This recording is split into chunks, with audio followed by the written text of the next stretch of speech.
Merry Christmas, you filthy animals. What's poppin', y'all? Welcome back to another YouTube video, and today we're taking a look at another Christmas film review. Today we're taking a look at Home Alone, a staple in the household for Christmas movies. This is one of the most iconic Christmas movies out there, and it is, made in the 1990s and still holds up to this day, so it goes to show how good Christmas movies are and how few and far between we actually get Christmas movies, because all the plots are exactly the fucking same, and that's what bugs me. Except this one. This one is different, and this one shouldn't technically be classed as a Christmas film if you don't class Die Hard as a Christmas film, because Home Alone is about a kid getting, left at a house whilst the family go on vacation, and he has to defend that house from burglars. Doesn't really sound like a Christmas story, does it? But it takes place at Christmas, so it must be a Christmas story.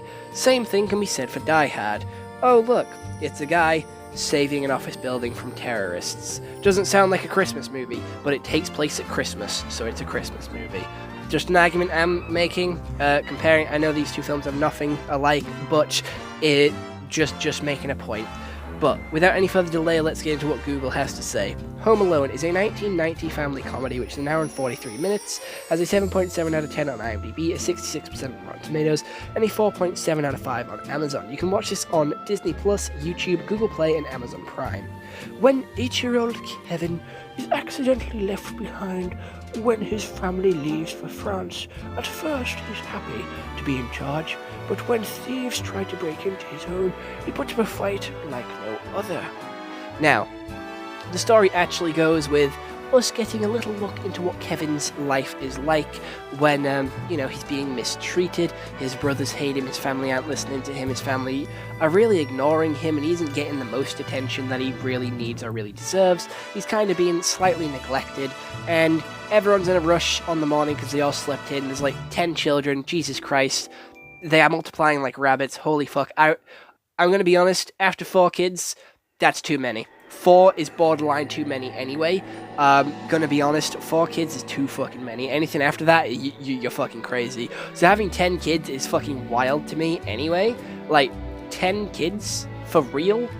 Are you serious? Why do you need that many? Why are you doing it so often to get that many kids? Like, in the 1990s, I'm sure there was still some, form of contraceptive. Whether it be anything, to be fair. It's like, holy shit, it was 35 years ago. This movie's old. This movie is very old.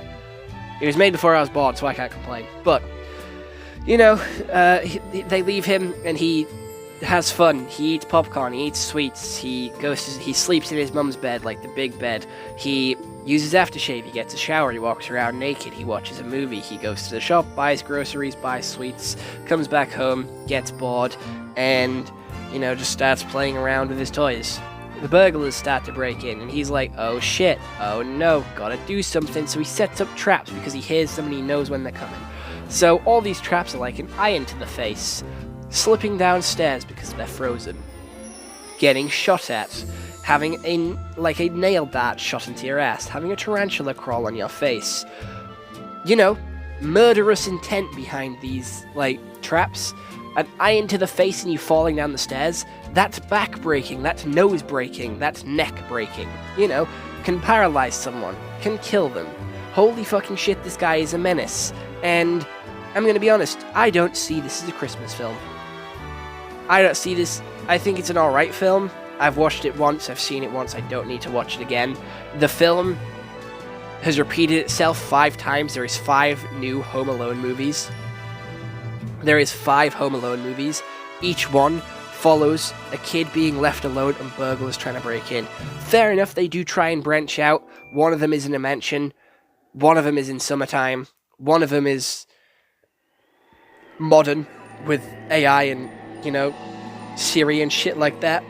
And then another one, I don't even fucking know. I don't remember. There is 5 of them. There's too many to remember.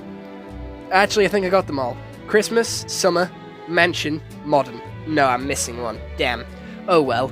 Gonna be honest, the acting is incredible. I will give it that. For the 90s, the acting is really good. And Kevin pulls off shit really well. Obviously, child acting has improved over the past couple of years and has got better and better. So it isn't perfect, but it is still decent for the time. And I just don't get why this is a Christmas film. Because this kid is murdering. Like, these fucking stuff that he's doing is murdering. Like, murder intent. There is murder intent in this kid's eyes. He's trying to kill. Fair enough, he's defending his house. And, you know, that by law, he can do that. By law, he's allowed to defend his house, protecting property. He can kill someone protecting his property. That is, like, law in America or some shit. If you, like, if it's in, like, self-defense, you can do that shit. How the fuck are you going to explain this to the police?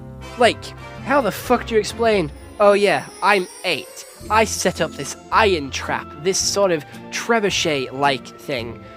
How the fuck does this kid know to set this shit up? This kid is a genius. Get this kid to Harvard, to wherever the fuck, I don't know what's like the American equivalent of Harvard, unless Harvard is American. I don't know, get this kid to like a prestigious college. This kid is great in booby traps. Set him up with Fred from Scooby-Doo. These two can make traps together. Set him up with the guy from Saw. Because, you know, these two can work together to make murderous traps. And that's still fucking insane to me. That's a fan theory, that people are trying to link Kevin to Saw. Like, the traps are very creative. Yes, I'll give you that. The visuals are pretty shitty. It's the 1990s. Whatever. But some of the stuff that they do is insane. Like, how do you think up of this? How do you think this shit up? How do you get away with this shit? How do you even attempt this shit? Like, where does this idea come from? Like, oh yeah, let's defend our house. Let's set up this rig trap to shoot an iron into this guy's face. Let's set his hair on fire with a blowtorch. Where the fuck did this kid get a blowtorch? I'm pretty sure we saw him buy it. Who let this kid buy a blowtorch? I got stopped in B&M from buying a fucking lighter because I called it a fire stick and because I didn't have ID on me. I was 18. I was shopping with my mum and I said, oh, don't we need a fire stick? Because I don't know the fucking name of them. I still don't know the name of it to this day. It's just a fire stick. So I'm like, oh, don't we need a fire stick for the candles? She's like, yes. We then go to the checkout. The person was like, oh, you can't buy you can't buy one of these. He needs ID. And I'm like, I'm not the one buying it. She is. I'm just here. So because I was there, my mum wasn't allowed to buy it, which I think is fucking wild. But yeah. Who let this kid buy all this crap? Like, what the fuck? This kid is insane. Visuals, story's wild as fuck. Story is creative as fuck. Back at the time, in like 1990, this was like revolutionary. This was a great story. It's never been done before. This was like reinventing the wheel. Chef Kiss. 2024, it's been done 5 times now. 5 other times, and probably more that I probably don't recognize or even count as like a similar story beat to this. But this movie has been probably redone quite a few times with like different premises. I don't remember that. I don't know if it has or hasn't. I just know that there is 5 movies called Home Alone, spanning from 1, 2, 3, 4, and 5. Fucking wild, by the way. Don't fucking get how they can make it reach that long, but they do. And it is still a wild story. Like, these two are robbing this house because they go on holiday and the kid's still here.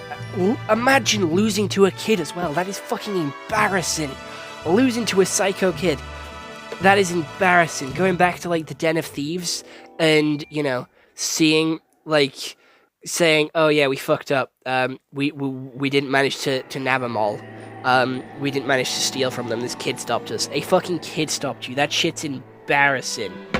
We have a side plot of, like, the parents worrying about the kid, and they only know when they're at the fucking airport. And it's like, how do you forget a kid that often? How do you forget a kid for that fucking long? Fair enough, he's the quiet one. Fair enough, like, I used to get away with, like, staying up an extra hour when I was younger because I sat there in silence in the chair and didn't move a fucking muscle, so my mum would let me stay up an extra hour because she didn't realize I was still awake. But that's like an hour tops. Driving to the airport, getting to the airport, getting through security, sitting on the fucking plane. Sitting on the plane.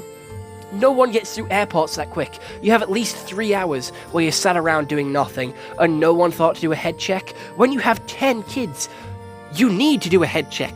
When you have 10 kids, there is always a need for a head check. Right? My fucking family has a head check. We have a head check.